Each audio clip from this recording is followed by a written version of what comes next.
Hello guys. Ayan, meron po tayong lulutuin na konting sisig. Ayan, ito po yung ating nakita sa market ng isang araw. So, yan na po. Pang sarili lang po ito. At yan nga po, atin muna siyang inhalbos para mawala ang kanyang konting amoy.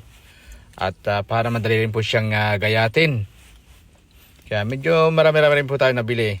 At ito nga po, gagayatin na po natin siya ng medyo malaki-laki para medyo masarap naman kainin siya. At pang sarili po itong pang sarili ang gayat, hindi pampulutan. At hindi na rin po tayo medyo nagiinom ngayon, kaya ulam na lang muna. Yan. So siyempre hindi po mawala ang ating red onions. At red onions lang po ay pang palasa po to. Yan, medyo maganda po pong maraming onions. Mahilig po tayo sa onions. So ito na po. At ihahalo natin siya dito. Yung mga ingredients na ay ihahalo natin siya. At ating gigisa mamaya.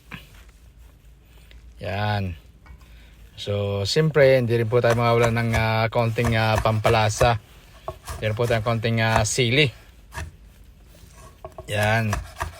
Siyempre konti lang po. At baka naman yung kasama natin sa bahay hindi makakain. So ihalo na rin po natin sa ibabaw. Yan. Sarap-sarap na po ito. At siyempre hinaluan din po natin ng kaunting luya. Para kaunting lasa-lasa din pa. Yan. At ihalo na rin sa ibabaw. Kita nyo naman, may Power Ranger sisig. Yan na. At siyempre lalagyan po rin natin siya ng Maggi seasoning. May Maggi seasoning po siya. At meron din po tayong tuyo. Hindi po mawala ang ating tuyo dito. At lagyan din siya natin ng paminta, white pepper. Mahilig po ko sa white pepper. Medyo malasa po ang white pepper. Yan. At lagyan din po natin siya ng lemon. Siyempre lemon para medyo malasa-lasa rin po. Yan. So, madali lang po magluto. Mahirap lang maggayat. Yan. So, medyo madami-dami po ito. Madami-dami pang ulam. Yan na po. At siyempre, hindi natin mawawala ng ating trial. Yan. So, tagal nating nagluto at naggayat. Titikman din natin kung ano ba talagang lasa. So, ayan guys. Thank you very much for watching.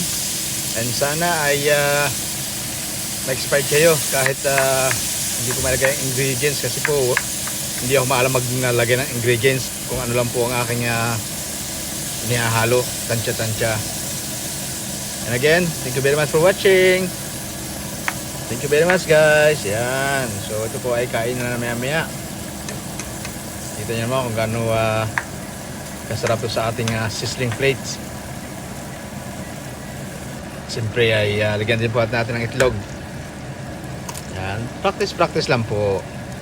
And again, have a nice day and thank you very much for watching. Bye!